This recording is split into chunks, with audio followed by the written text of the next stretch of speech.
Well, I feel like I'm staring at Elvis right now. Travis Powell, what's going on, buddy? Hey, buddy, I'm doing great. How are you? Oh, awesome. Thank you so much for coming on JC Unplugged. I'm looking forward to spending the next hour chatting with you. And I just think you have such a talent, you have such a skill, and you're the star of 1969 live concert, The King Returns over at the Westgate. It's coming up on July 31st. I think I need to explain to everyone how you and I met. And it was just about 2 weeks ago where I was at the Westgate. We're previewing the show. We're at Elvis's, the Imperial Sky Villa, the brand new suite there at the Westgate. 14,000 square foot suite where Elvis's suite used to be back in the day.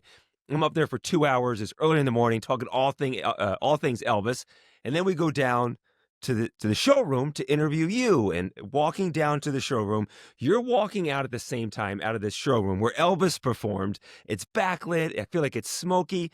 And all of us, myself, my photographer, the PR team, we all stopped in our tracks because I swear to you, I saw Elvis walking out of that theater, and it was such a mind trip to meet you that way for the first time because you are spot on with your Elvis tribute. Well, thank you. I appreciate that. First of all, it's a pleasure. Thanks for having me on. And it was a pleasure talking to you and getting to know you there and getting to see that you have a passion for Elvis kind of like I do and see all the little things. And I appreciate the kind words. I've been very blessed in my life to be able to do what I do.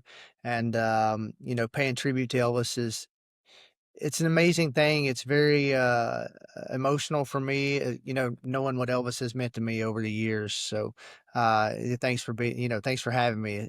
I'm ready to talk about it.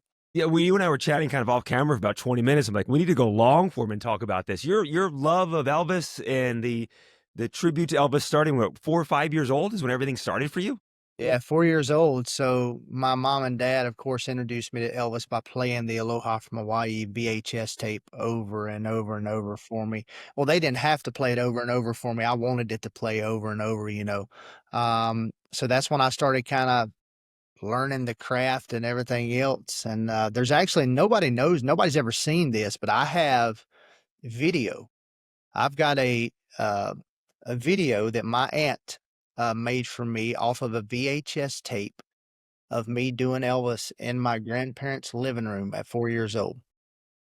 Did you know what you were doing then? You were just like being a cute little 4-year-old kid, or did you know that hey, I'm doing Elvis, I'm doing the King, I'm doing this impersonation? Yeah, I don't know if I really knew what I was doing per se. I just knew that I loved Elvis. I knew the way it made me feel to entertain, even if it was for family. Hmm. I think my first real gig, so to say, was a show that my aunt in my aunt's church, they used to do a show called Putting on the Hits. And It sounds like a very church type show. Putting on the yeah, hits. Putting on the Hits. So I remember my granny, I called my grandparents Granny and Papa. I remember my granny making me a suit and them gluing all the little rhinestones on it and the little beads and stuff. The sequins, I remember them doing that for that suit, and I remember putting on the hits. Now, I don't remember, like, what I know I did Hound Dog, but I don't remember that the ins and outs of it, of course, but, I remember that was my first real, like, show as Elvis. Well, how do you go from performing as a kid to becoming this? I mean, you're known worldwide. You're one of the top Elvis tribute artists in the world. How do you go from this kid who's doing it at church groups to all of a sudden you're now getting paid good money, you're on stage, you're touring around the world? How does that transition take place? Well, it's a very interesting transition, and I'll make a very long story, because we don't have 4 hours, we have about an hour. I'll make a very long story very short. So I was doing Elvis all my life. Of course, you move into high school. I still listen to Elvis. A lot of people, I was not the cool brother because I have a brother that's 2 years younger than me and a sister that's 2 years younger than me. So now let me preface when I start this by saying me and my dad have a great relationship now. But my dad left when I was 7. Okay. The only thing he left when he left was a cassette tape of the Elvis Aloha from Hawaii show. It's the only thing he left. So that was kind of my tie to my dad, kind of I'm daddy's boy. Yeah. We love the same things, we love racing, we love Elvis. So that was kind of my tie. That was my get me through when everything would be going bad, I listened to Elvis. When I didn't get to see my dad, listen to Elvis. When things wasn't, couldn't go to sleep, so much stuff as a child, you listen to Elvis, right? So that was my what I call my happy place. Still Mhm. to this day, that's my happy place. You know, it don't matter what's going on. If Elvis is playing, I'm there. So growing up, when I had to take my brother and my sister to school, you know, because I had to be the man of the house. Yeah. Like, still loved Elvis. So where most people had the big speakers in the back of their car and doing rap and hip hop, no. Mine was blasting mine was blasting Aloha from Hawaii in Madison Square Garden, rolling up into school. So I was not the cool brother. How did Uh, your brother and sister like that? yeah, they didn't like that too Yeah. much. My car, my rules. Right, exactly. You Yep, know, your so, radio, yep. um, so to make a long story short, so I graduated high school. I was doing karaoke in a bar one night, and a guy walked up to me and he said, "Hey man, you ever sung in a band?" My dad was in the music business along with racing for a long time. And I said, "No, my dad did. I've never sung, you know, I've sung with a band, but not had my own band." He said, "Why don't you come try out for ours?" I was like, "Okay." Now I didn't have a clue what these guys played, Mhm. to be honest with you. So I show up and they're playing Grand Funk Railroad and all this stuff, Allman Brothers and everything else. And I'm like, I don't know any of these songs. And they said, "Well, what do you know?" I says, "You know any Elvis?" And they were like, "Well, we don't play any, but maybe we can muddle through like Johnny B. Good or something." So anyway, I think we did Johnny B. Good and maybe something like Proud Mary or something. I don't know. I can't remember exactly what it was. But anyway, I got the job. That started me off in my country music kind of deal. Mhm. I had a top 100 media based single in country music Okay. in Nashville for 4 years up until I burnt the road up and I had just got tired of it. To make a long story short, I went to a club one night. We was playing. I was the headliner. We always give the DJ the set list so the DJ don't play your songs, right? Well, he played about 5 off the list. And I got upset, went and had a word with him, went back to the dressing room. And I looked at the guys and I said, "I'll play the shows out that we have on the schedule and I'm done after that." Really? And I didn't know what was going to happen, right? I thought this is the end of my music career. I don't know when I'll do it again. I'm going to have to work a 9 to 5, right? During that last night, I'll never forget it. Monroe, North Carolina, place called Red's. I believe it was Red's Country Tavern. I had a guy tap me on the shoulder from behind. I said, "Hey buddy, how are you?" He said, "Man, I enjoy what you do, but you know any Elvis songs?" I said, "Well, yeah, we did Never Been to Spain, old Three Dog Night tune. We did like Burning Love and stuff like that." Because I still loved Elvis. So we Mhm. still did some of those songs. And I said, "Yeah." So we did, I believe it was Never Been to Spain. Came back off stage. Now we had 5 breaks that night. We played from 8:30 till 2:30 in the morning. Came off stage, tapped me on the shoulder again. And I said, "Hey, buddy." He said, "Anybody ever told you you kind of look like Elvis?" Now, at this time, I had blondish, my regular normal color hair. This is my hair. All of it's real. But I was like about your color, Uh-huh. kind of a sandy, dark, blondish brown color. I said, "Man," I said, "I hadn't heard that in a long time." He said, "You actually do look like Elvis a little bit. Can you play some more Elvis?" And I was like, "Sure. I'm loving this, you know." Yeah, You uh-huh. know, so we played, I believe it was Burning Love. Came off stage. I got another tap on the shoulder, and he said, "You ever you ever did a tribute or impersonate Elvis?" And I said, "I used to when I was little. I love it." I said, "I just don't know." He said, "I think you ought to do that." And I was like, "Okay." And I didn't think nothing about it, right? Uh-huh. Went and played another set, got off the set. I'm standing at the bar fixing to get me a glass of sweet tea because I didn't drink that much then. Hey, tap me on the shoulder again. I call this my angel, and I still don't know this guy's name. I don't know this guy's name. He never told me his name. Tapped me on the shoulder. He said, "Hey, man, I want to show you something." And on his phone, he had the EP Elvis Presley Enterprises Ultimate Elvis Tribute Artist Competition pulled up. Mhm. And I said, "Wow, I didn't know this was like a thing that they now acknowledge the tribute artist, Yeah. because for a while they didn't. So I'm like, okay. And then I was like, oh, that's pretty cool. And he's like, you ought to do this. And I was like, yeah, that seems cool. And then I read, and it's like, if you win the ultimate prize is like a $20,000 paycheck to win it. Yeah. And you're considered for that year the ultimate Elvis tribute artist, right? I was like, I seen that $20,000 and I was like, worked out pretty good. Uh-huh. That'd be pretty cool. And I said, well, I'll give it a thought. I said, I've always wanted to, do Elvis, sing Elvis's music, and I used to do it when I was small, and this kind of happened, and just, how life is, it just evolves. And before you know it, you're traveling, doing this and that, and writing songs and everything else. Never forget the last bit of the night, I was putting my guitar in my case, had old Taylor 214, I think it was, black case. It's amazing how I can remember this black and white strap with stars on it. And I was rolling the strap up, putting it in my case. I felt another tap on my shoulder. I turned around, it was that guy, same guy. He said, Travis, I'm telling you something. He said, if you don't do this, you will regret it, and it'll be the biggest mistake of your life. And I said, all right.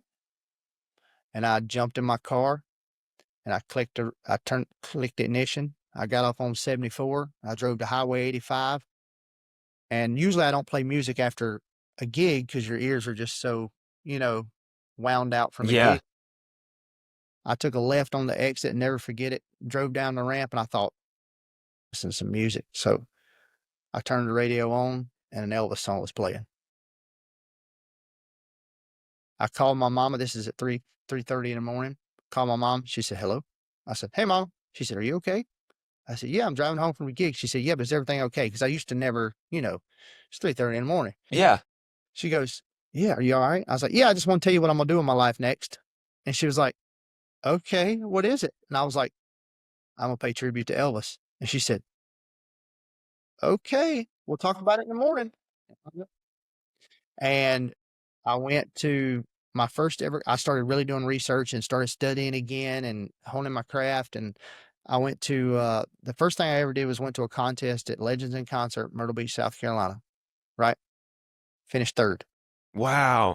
Yep, finished third. And the guy that won it, he'd been doing Elvis for a long time. And I'll never forget, he kind of looked at me and he said, you scared me, boy. And I thought, all right, I might have something here because this guy's been doing it a long time. Yeah.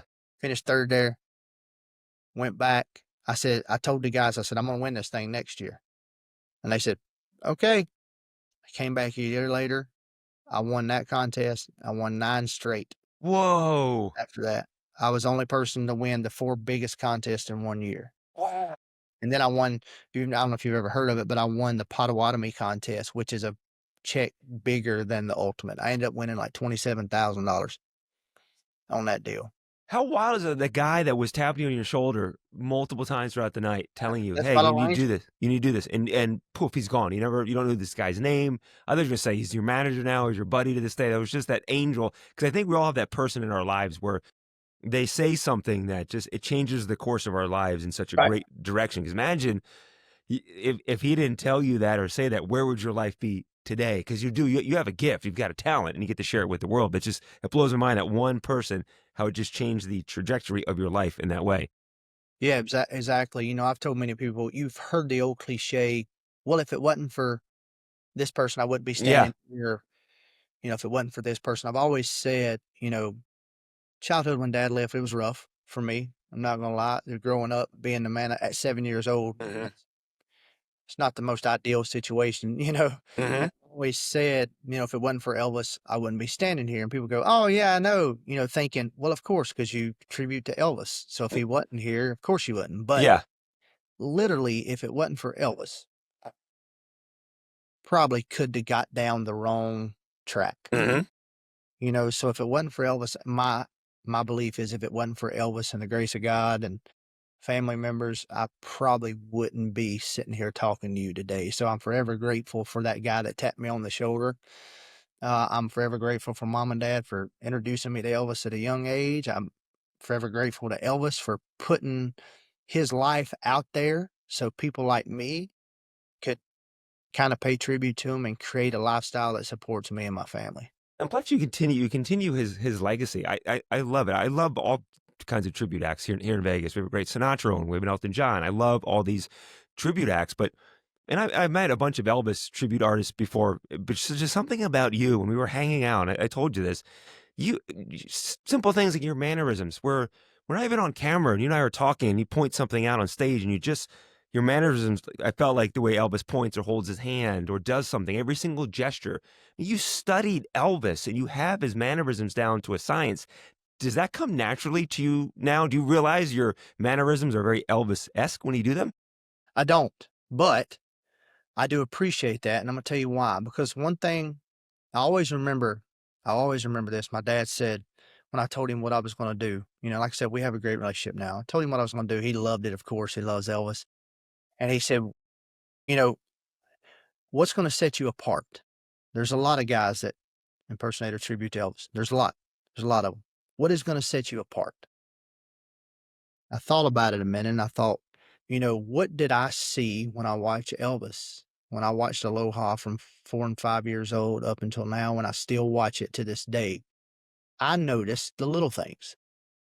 Okay. So dad said, what'll set you apart is the little things. Do all the little things that made Elvis Elvis and do them so many times and watch it so many times that it becomes natural. So that when you're doing an interview, like we did with you, Yes. you do something that JC goes, "Oh," that I don't even realize I did it, but it's just a natural.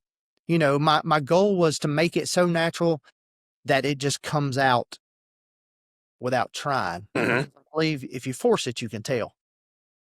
Yeah, Like, yeah. No, there was nothing forced. It was just we were right? watching you and Yeah, just the way you I've spoke been. and talked and Yeah, I'm a Southern guy, so the voice kind of. I don't try to sound like Elvis. We're both from the South, so I just Mhm. let the Southern tendencies just kind of.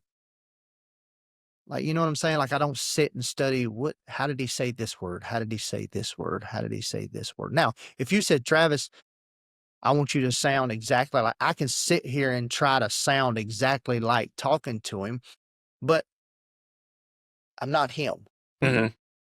you know? So Oh, I, yeah, but you look. I, I mean, there's I so know many there's a times like fine line. I'll look at you and I'm like I'm staring at Elvis. Like I it's appreciate just it is wild. It really is. There are times I've been talking to Travis, but then the other times I'll look and I'm like, dear God, it's Elvis. Have you well, that's ever? what I'm trying to do. Yeah, you have it down. Have you ever met Lisa Marie or Priscilla? Have you ever met any of Elvis's family members? And what do they think of what you do for a living?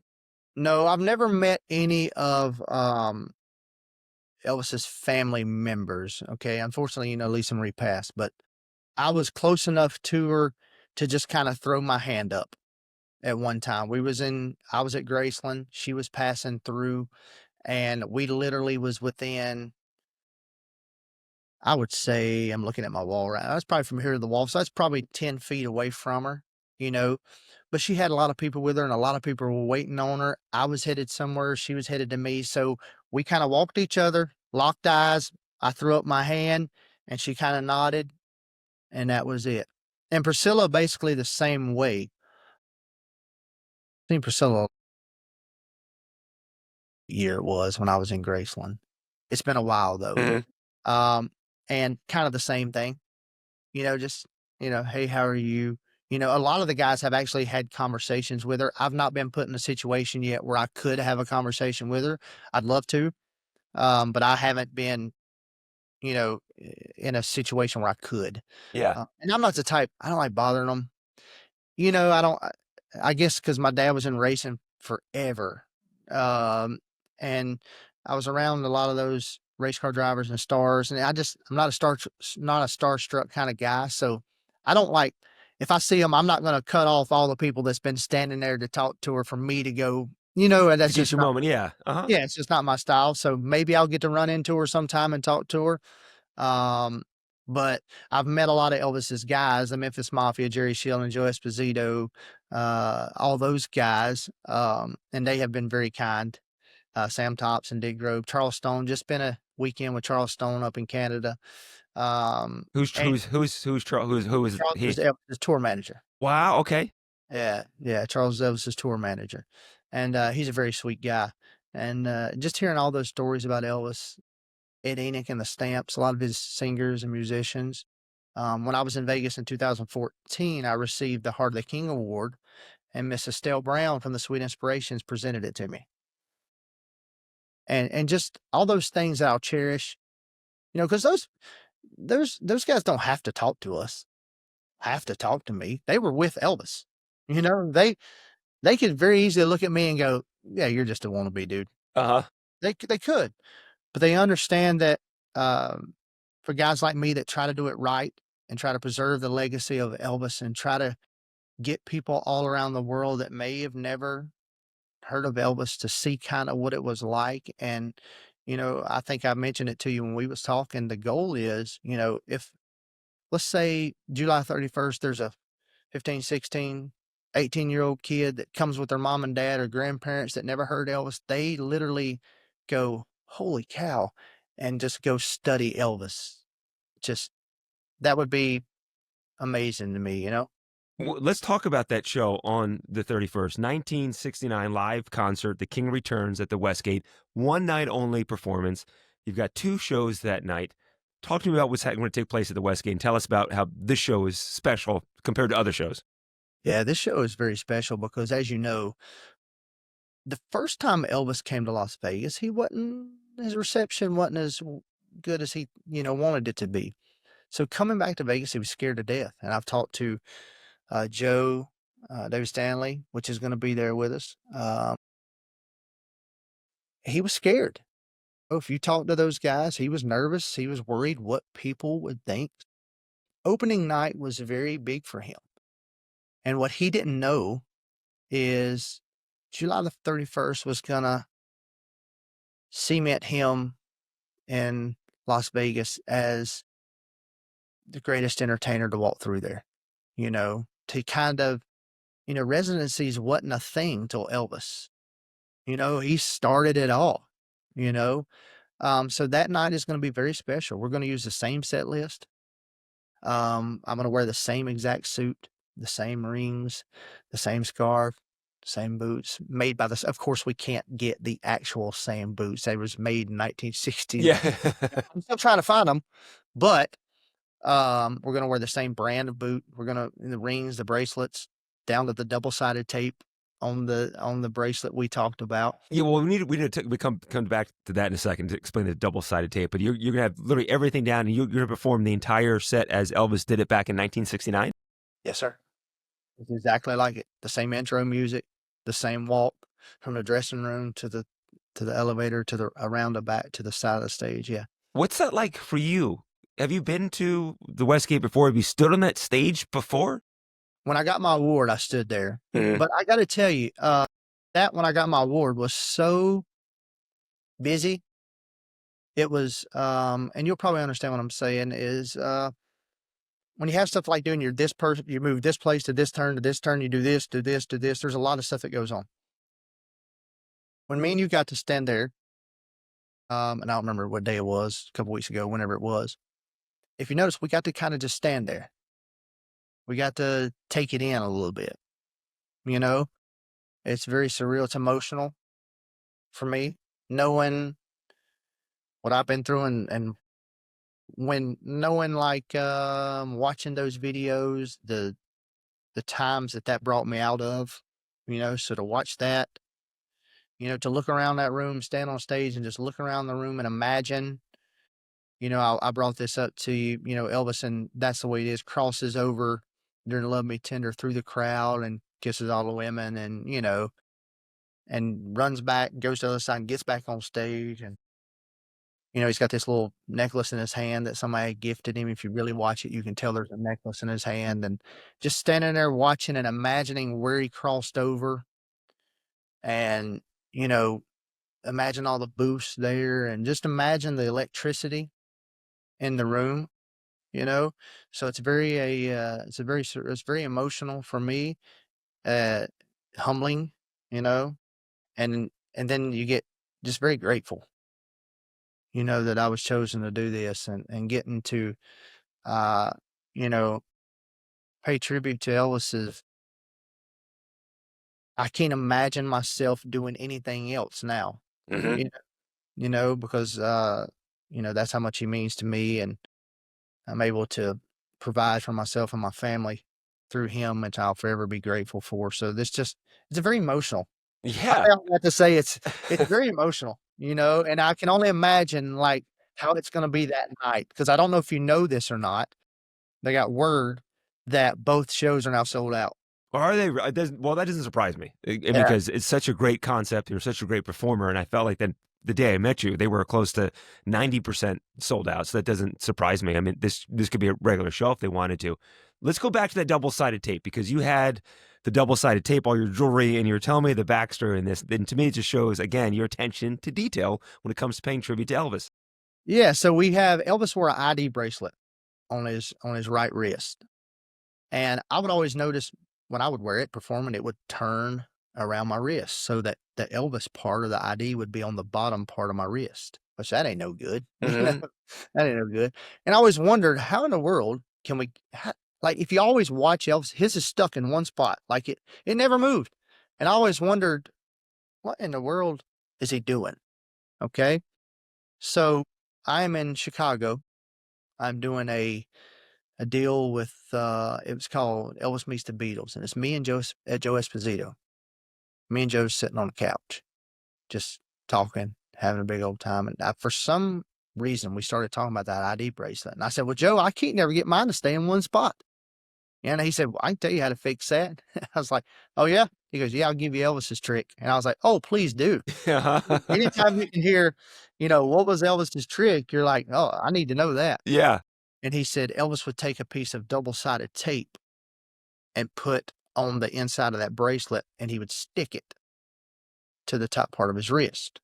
Now, what's cool, really cool about that is, and I want you to do this because I don't know if you've seen it. When you go to the suite next time, when we get there in July, I'm sure you'll be there. We'll get to hang out and Yep. do it. There's 3 big pictures down the hallway, okay? And there's a big picture of the interview that Elvis gave in 1969. He's wearing the black two-piece interview suit with a black and red scarf. And if you look in that picture, he's got his hand sitting like that, and you can actually see the piece of double-sided tape on his wrist. And And that's one of the only photos where you can see that yeah, tape, right? only photo. I've never seen it. I've seen that photo many times, but of course it's so small. Yeah. But they had it blew up, or they had it blown up, and there's like 3 big pictures across the way, kinda like that mirror and back here and then here. Uh-huh. And there's a picture, and you can see the tape there. And I was like, "Oh, I've never because I knew that's what he did, but you Yeah. can't find anywhere a picture of it." And I seen that, and oh Lord, I was in Elvis heaven.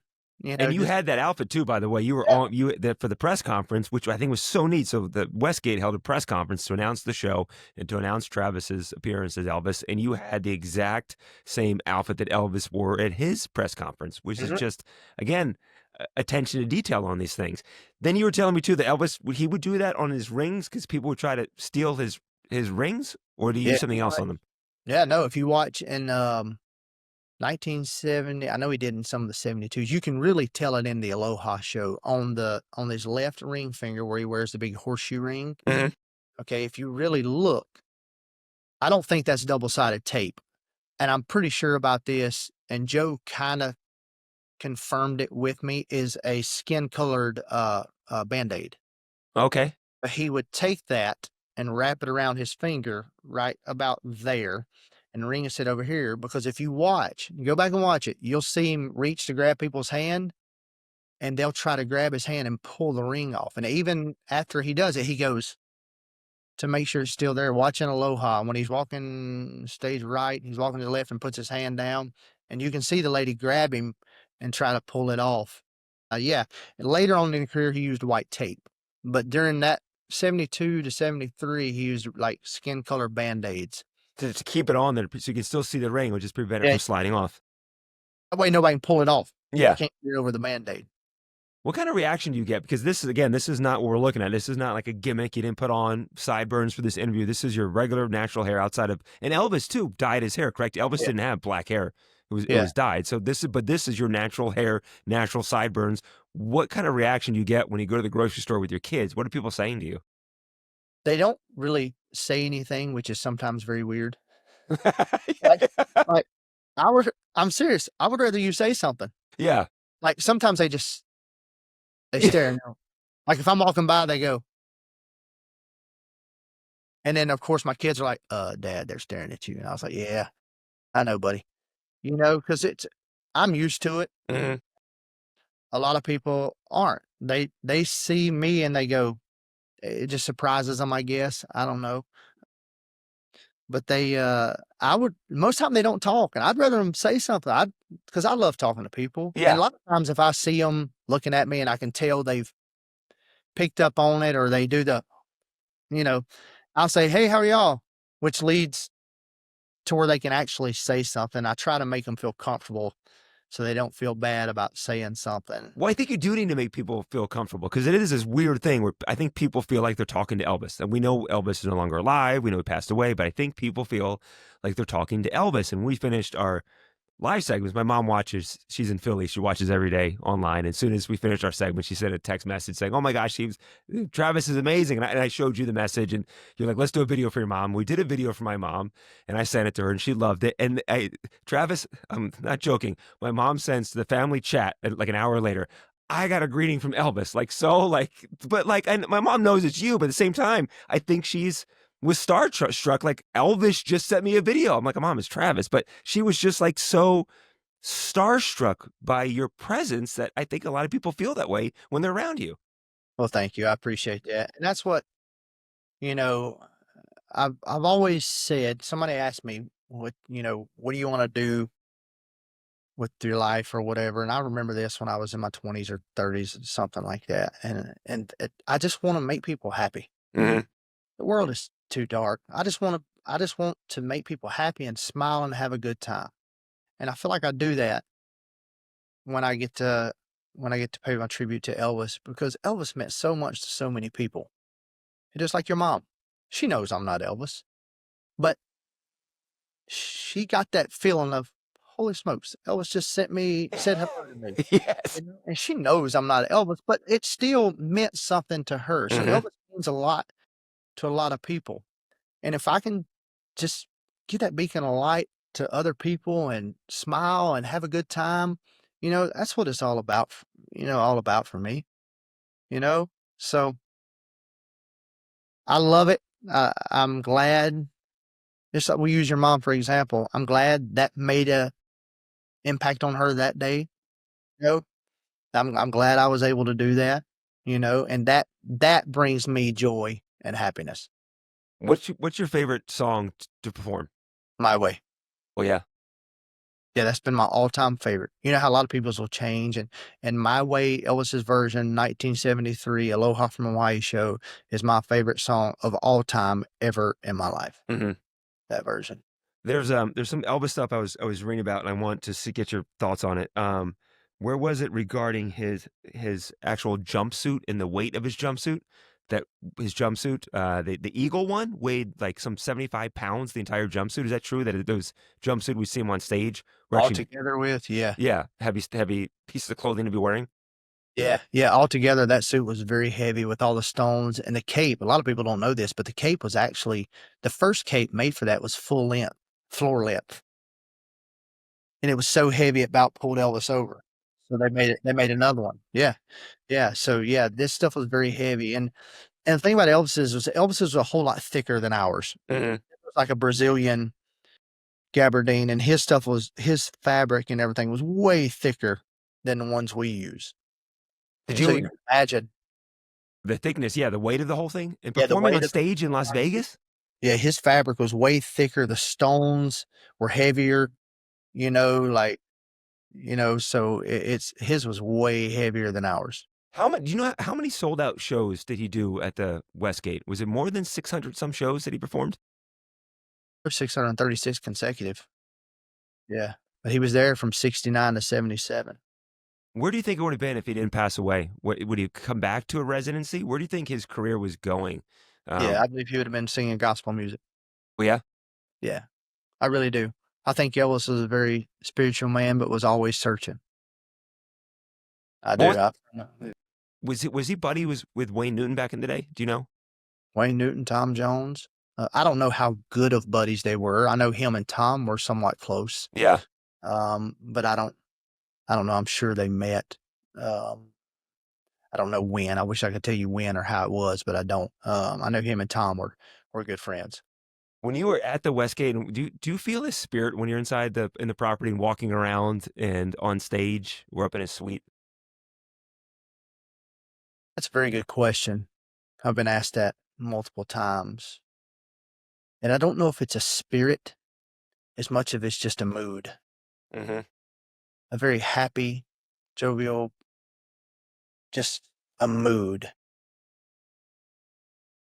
I did have a weird moment um, when right before me and you started our interview. As a matter of fact, it was right when I was standing there looking and y'all walked in.